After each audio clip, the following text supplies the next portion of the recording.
Que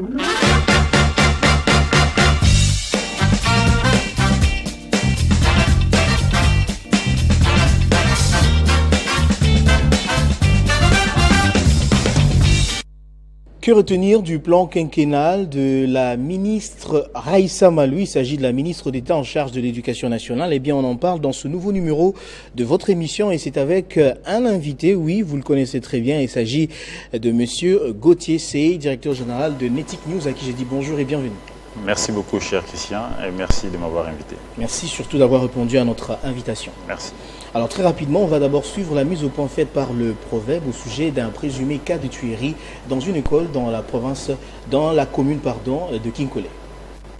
À partir du mardi, nous avons observé deux rumeurs. Des rumeurs et moi-même, je suis témoin de ces rumeurs et j'ai vu les parents courir dans les écoles comme quoi il y a des étudiants, il y a des groupes de Koulouna. Et il y a même des groupes de gens qui n'étaient pas identifiés qui se mettent des troubles dans mes écoles et les parents étaient obligés de venir retirer leurs enfants. Nous avons observé ces engouements des parents au niveau de l'école Mamassifa. J'ai instruit le chef d'établissement de fermer la porte et que les enfants ne pouvaient pas sortir jusqu'à 12 h. Et les parents étaient dehors. Nous avons appelé la sécurité, les militaires sont venus et à 12 h, les parents ont récupéré les enfants sans problème. Je croyais que c'était l'unique journée qui a paniqué ma province. Le mardi, c'était la même chose. Et j'ai instruit tous les gestionnaires de me faire les rapports de la situation. Surpris, j'ai vu dans les réseaux sociaux qu'il y a eu mort d'hommes. Il y a eu des écoles qui étaient endommagées, il y a eu même des enseignants qui étaient arrêtés. Après investigation, j'ai convoqué la réunion des membres du comité des parents, les chefs d'établissement et les délégués des enseignants, les gestionnaires, tous réunis à mes côtés aujourd'hui à l'école Mère Immaculée à Plaza. Après avoir fait ronde de toute la situation, nous venons de démentir que aucun de ces élèves est mort au niveau de ma province. Aucune école a été endommagée, aucun enseignant a eu des problèmes. Certes, les chefs d'établissement ont confirmé qu'il y a eu la présence des camarades de synergie, Jean Bosco Pouna et Jean Tunda, dans mes écoles. J'ai donné l'identité de ces deux camarades que je connais fort. Je leur ai dit, aussi longtemps vous voyez ces camarades et vous m'appelez, je vais les faire arrêter. Le droit syndical est constitutionnel et que les syndicats ont l'interface, le gouvernement. Ce n'est pas dans les écoles qu'ils doivent semer les désordres. Et que s'ils osent semer les désordres dans les écoles, au moins qu'on me puisse m'identifier les membres de leur syndicat. Sinon, je vais les traduire en... Je les dis, je les cite. Les camarades de Jean Bosco Pouna et les camarades de Jean Tunda. Est-ce qu'on peut dire que, M. Sey, cette mise au point valait la peine d'être faite parce que cette information a circulé depuis 3-4 jours, comme quoi un élève serait tué dans une école à Kinkole? Exactement, ça valait la peine et c'est lui le patron de la province éducationnelle. Là, nous sommes dans la commune de Lancélé, dans le quartier Kinkole. C'est lui qui contrôle les coins. Il vous dit qu'il n'y a pas eu mort d'homme. Et c'est là où j'interpelle aussi certains confrères et certains médias de vraiment chercher l'info à la source. Parce que les médias ont relayé avec pompe alors qu'ils ne savaient pas qu'ils étaient dans un plan où les détracteurs, n'est-ce pas, des activités scolaires, ils veulent tout créer, veulent créer des désordres pour essayer, n'est-ce pas, de justifier leurs besoins. Vous pensez que c'est une œuvre des détracteurs? C'est une œuvre des détracteurs. Il y a un complot contre l'actuel ministre qui n'est pas très politique, qui est technique, mais on va y arriver. Mais ici, il faut d'abord rappeler que celui dont on parle, Jean Bosco Pouna, c'est un récidiviste. C'est un monsieur qui a été révoqué, chassé des écoles conventionnées catholiques à l'époque du cardinal Mosengo à cause des troubles. Et je me rappelle, il a été même révoqué du syndicat, n'est-ce pas, des écoles catholiques. Et je me demande comment il est revenu et il est maintenant, il prend part maintenant à quel syndicat? Parce qu'il ne fait plus partie des écoles conventionnées de l'Église catholique. Et il a été révoqué et la décision existe par les cardinals à l'époque, puis à son âme, les cardinals Mosengo. Donc, je disais que le fait de créer des élèves imaginaires, créer des décès imaginaires, juste pour déstabiliser l'activité scolaire, je pense que c'est méchant.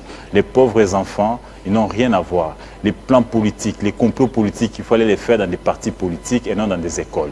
C'est aussi une occasion pour moi, cher Christian, d'interpeller les services des renseignements, d'interpeller la police, d'interpeller l'armée. Ils doivent veiller, n'est-ce pas, à la sécurité des mineurs, de ces innocents qui n'ont pas, n'est-ce pas, la force de se défendre et qui doivent tout attendre de l'État et de leurs parents. Qu'est-ce que l'opinion doit retenir au sujet de ce dossier? Ce que l'opinion doit retenir est que nous devons être vigilants.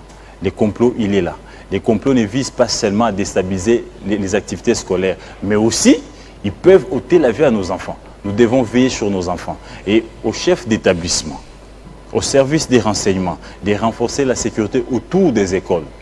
Parce que nous ne voulons pas ici pleurer nos enfants. On envoie humblement et gentiment nos enfants pour aller apprendre et non pour qu'ils aillent se faire tuer ou qu'ils aillent se faire menacer. Donc pour le cas de la commune de Kinkole, il n'y a pas eu mort d'homme, il n'y a pas eu trouble. Il s'agit, n'est-ce pas, d'un récidiviste, Jean Bosco Punda, qui a déjà été révoqué par les cardinals Mosengo. Et là, il fait partie, n'est-ce pas, des détracteurs de l'actuel ministre. Ils veulent à tout prix déstabiliser l'activité scolaire. Mais malheureusement, ils ne vont pas y arriver parce que le peuple est vigilant et le comité des parents ne va plus céder à ces genres d'intimidation. On va entrer, M. Sey, dans les vifs du sujet. On va parler, comme je l'ai annoncé, du plan quinquennal de Mme Raissa Malou, une technocrate, comme vous l'avez présenté. C'est la ministre d'État en charge de l'Éducation nationale. Elle, dans le cadre de ce plan quinquennal, elle compte justement mettre en valeur un certain nombre d'approches. Qu'est-ce qu'on peut retenir? Quel est le contenu de ce plan quinquennal? Avant que je n'arrive, il faudra d'abord parler de cette dame. Je ne la connais pas personnellement, mais en tant que journaliste, j'ai eu à couvrir plusieurs activités au sein de ces secteurs-là. Depuis l'époque de Kabila, à l'époque de Maker Mangou, Moussemena, Willy Bakonga. C'est une dame qui a travaillé dans ce secteur près de 2 décennies. Elle est depuis l'époque de Kabila, elle est venue avec la Banque mondiale. Elle a piloté plusieurs projets de la Banque mondiale, notamment PECPSU. Et vous savez qu'avec la Banque mondiale, on ne badine pas. Elle n'a jamais été citée dans un cas de détournement. Et je suis heureux quand j'entends parler, quand on s'attaque à elle gratuitement, on ne l'accuse pas d'incompétence, on ne parle pas de détournement. Or, la rhétorique ici des critiques, c'est les détournements, l'incompétence, mégestion. Mais ces 3 choses-là ne sont pas citées. Elle met tout le monde d'accord. Elle met tout le monde d'accord. La mégestion, pas question. Incompétence, pas question. Détournement, pas question. Mais on l'accuse de quoi? Et là, on fabrique maintenant des faux morts. On va maintenant dire, bon, elle a échoué la rentrée. Alors que la rentrée, d'abord, ce n'est pas son problème. Ça, il faut qu'on en parle. Il s'agit ici d'un complot. Le malheur de cette femme, c'est qu'elle n'est pas politique.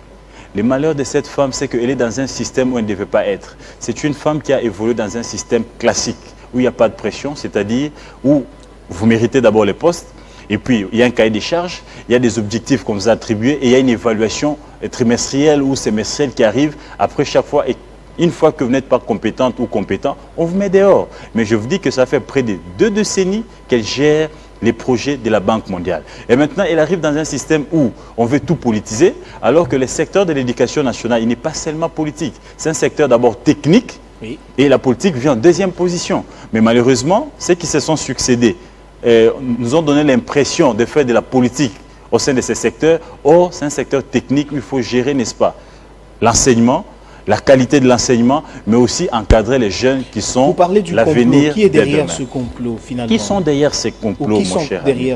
Mais ce sont, n'est-ce pas, ceux qui pensent qu'ils devaient faire carrière au sein de ces secteurs, alors qu'il s'agit d'un mandat de l'État. C'est le chef de l'État qui choisit avec qui il veut travailler. S'il fait confiance à Christian aujourd'hui, une année après, il s'est dit, bon, je peux envoyer Gauthier à ces postes-là pour que j'essaie un peu de profiter de son énergie ou de telle expertise pour remonter le secteur ou pour bénéficier de son tonus pour que le secteur soit un peu valorisé. Ça n'engage que les pouvoirs discrétionnaires du chef de l'État. Mais malheureusement, ceux qui se sont succédés ont eu l'impression de faire carrière. Ils ont pensé qu'aussi longtemps que Tshisekedi ses aux affaires, ils doivent continuer à être ministres de l'EPST. Parce qu'on les a demandé de partir, de laisser la place. Ils ont fait ce qu'ils pouvaient faire, et maintenant de céder la place à un autre compatriote pour qu'il puisse, n'est-ce pas, aussi montrer de quoi il est capable. Non! Ça sent maintenant mauvais. Alors, plus rien ne marche de ces côtés-là. Dans le cadre de son plan maintenant, quinquennal, je vais vous expliquer. Oui. Depuis que ce secteur-là existe, cher Christian. La ministre a initié un dialogue avec... J'en arrive. Depuis que le secteur oui. existe, depuis que Tshisekedi est au pouvoir, il y a eu plus de 3 ou 4 ministres qui se sont succédés. Je pense que c'est le 4e. On n'a jamais eu un plan d'action. Il n'y a jamais eu un plan d'action. Tout se discute autour du sensationnel. Tout s'est fait autour, n'est-ce pas, des clins d'œil. Tout s'est fait autour, n'est-ce pas, clientélisme, népotisme, et la preuve. Tous les ministres qui se sont succédés, ils ont inondé les SECOP, ils ont inondé l'inspection générale, ils ont inondé, n'est-ce pas, la direction de communication, ils ont inondé les secrétariats parce qu'ils viennent avec des ambitions politiques. Ils doivent d'abord satisfaire leurs bases. Et ils oublient, n'est-ce pas, l'aspect technique. Et c'est grâce à la ministre que nous avons... Elle arrive et s'est dit, ben, j'ai suivi le programme chef de l'État, et là, c'est que le chef veut qu'on puisse, n'est-ce pas, matérialiser dans ce secteur-là. Elle trace un plan quinquennal. Et elle donne la durée de 2024 à 2029. Et ce plan quinquennal est axé sur 5 points. Le premier point, c'est l'amélioration de la qualité des apprentissages. Le deuxième, le premier point, s'il vous plaît, c'est la transformation de l'infrastructure et des ressources pédagogiques. Le deuxième point, c'est l'amélioration de la qualité des apprentissages. Le troisième point, c'est le renforcement de la gouvernance et la gestion du système éducatif. Le quatrième point, c'est la promotion de la citoyenneté et des valeurs républicaines. Le cinquième point, l'innovation et durabilité. Oui. Et ce sont les 5 points qui s'est fixés pour essayer, n'est-ce pas, d'améliorer ces secteurs. Maintenant, mon cher ami, qu'elle arrive dans ces secteurs. Ce plan quinquennal a été défendu, n'est-ce pas, à l'Assemblée nationale. Les gouvernements est émanation du Parlement. Ce plan quinquennal est évalué régulièrement au niveau de la présidence et au niveau de la primature. Et au sein de ces secteurs, il y a une semaine qu'on appelle journée porte ouverte des députés, où ils viennent discuter ouvertement avec la gestionnaire du secteur, donc Madame la ministre. Personne ne l'attaque sur le plan fond. Personne ne dit que voilà, tu nous as présenté un plan quinquennal, ça va faire maintenant 100 jours, rien n'est fait. Personne ne parle du plan quinquennal. Tout ce qu'on nous fabrique, c'est des complots cousus à fil blanc. J'aimerais qu'on parle... J'aimerais vous prendre au mot, monsieur. Il faut dire que la ministre est très, très pragmatique parce qu'elle est parmi celles qui se distinguent dans ce gouvernement souminois parce qu'on la voit de temps en temps sur le terrain. Mais j'aimerais qu'on parle du dialogue qu'elle a justement eu avec les parties prenantes de son secteur. Qu'en est-il? Très belle question.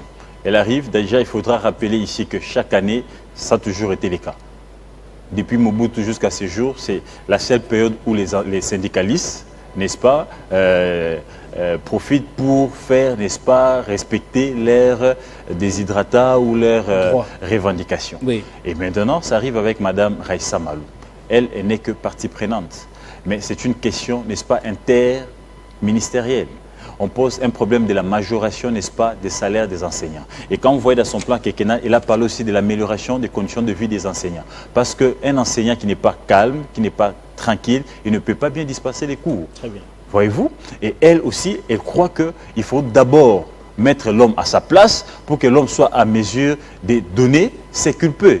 Et elle est en train de militer pour que cette majoration qui a été, n'est-ce pas, validée au sein du bas syndical, de ces dialogues-là, qu'elle a même aussi instauré dans son plan quinquennal, soit, n'est-ce pas, respectée. Et maintenant, à ce stade, il s'agit du ministre du budget de trouver la ligne budgétaire et du ministre des Finances, n'est-ce pas, de disposer des fonds, d'ordonner afin que la Banque centrale puisse décaisser des fonds. Mais pourquoi on observe des quelques mouvements de grève Tout simplement, mon cher ami, le secteur de l'EPST, il y a une pluralité, n'est-ce pas, des syndicats. Et parmi ces syndicats, excusez-moi les termes, quand vous voyez des gens comme des gens Bosco Punda, vous comprenez déjà il s'agit de quels syndicats. Mais quand vous voyez tous les syndicalistes sérieux, il s'agit, n'est-ce pas, de quelques zones dirigées par quelques détracteurs ou de quelques syndicats, permettez-moi les termes, quelques syndicats monnayés par des politiques qui envient ces postes-là, qui pensent qu'il faut être là pour se servir. Vous pensez qu'ils sont manipulés? Il y a un groupe de syndicats qui est manipulé, qui essaie de s'aimer des troubles au sein des écoles, notamment Jean Bosco Punda et sa bande. Vous avez vu ce qu'ils ont créé, jusqu'à faire du faux bruit autour des décès des élèves. Donc ici, le problème n'est pas au niveau du ministère de l'Éducation nationale. Donc ce n'est pas la ministre qui bloque. Ce n'est pas la ministre qui crée une ligne budgétaire, ce n'est non plus elle qui paye. Elle, tout ce qu'elle est en train de faire, elle fait les suivis. Elle est en train de faire pression au sein du Conseil des ministres, auprès du ministre des Finances, auprès du ministre des Budgets, de rapidement disposer des fonds afin que les enseignants soient payés convenablement pour leur permettre aussi, n'est-ce pas, de dispenser les cours calmement. Je me mets à la place d'un enseignant. Est-ce que cette question de l'amélioration des conditions sociales des enseignants est une priorité pour la ministre? Exactement, c'est une priorité. Si ce n'était pas une priorité, elle n'allait pas multiplier des réunions avec les enseignants, avec les syndicalistes. C'est chaque jour qu'elle rencontre. Vous êtes journaliste, allez-y au secteur de l'EPST, on vous dira que chaque fois qu'il y a conseil des ministres, 2 semaines après, elle ne cesse de recevoir les syndicalistes pour rendre compte les dossiers à quel niveau. C'est chaque jour qu'elle est derrière le ministre du Budget, c'est chaque jour qu'elle est derrière le ministre des Finances. Elle est en train de faire pression de façon qu'on puisse disposer des fonds et que les enseignants puissent entrer en possession de leur majoration afin de dispenser des cours convenablement. C'est un souci. Même moi, fils d'un enseignant, j'aimerais que nos parents soient dans de bonnes conditions. Aucun père, aucune mère ne peut se sentir à l'aise, ne peut être tranquille au travail s'il laisse un enfant malade ou un enfant à la maison, son enfant ne sait pas aller à l'école, mais lui doit l'enseigner d'autres enfants. Son enfant ne sait pas manger, mais lui doit l'apprendre d'autres enfants. Il ne sera pas calme et il ne sera pas concentré. Et il est tout à fait d'accord que les conditions de vie des enseignants soient améliorées. Interpelle aussi Madame la ministre, de plaider aussi les cas de la mutuelle. Il faudra que la mutuelle de santé des enseignants puisse, n'est-ce pas, être installée partout en République démocratique du Congo, dans toutes les provinces, qu'on puisse avoir la mutuelle de santé. Parce que c'est quand même une solution, n'est-ce pas, à ces problèmes. Quand l'enseignant sait que, une fois que ma fille ou mon fils tombe malade, il sera pris en charge par la mutuelle. Je ne décaisserai même pas un rond. Ça soulage quand même l'enseignant. Quand l'enseignant sait que, une fois que ma femme, un proche parent tombe malade, il sera pris en charge par la mutuelle.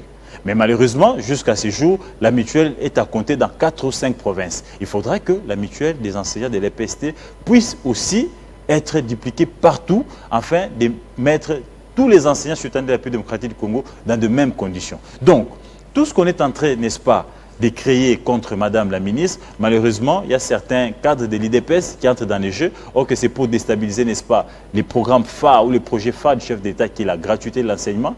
C'est vrai, à un certain moment, je n'étais pas d'accord à ce qu'on puisse étendre la gratuité sur toute l'étendue de la République, parce que je vous rappelle qu'à l'époque de Macky Mwangu, la gratuité était dans quelques provinces.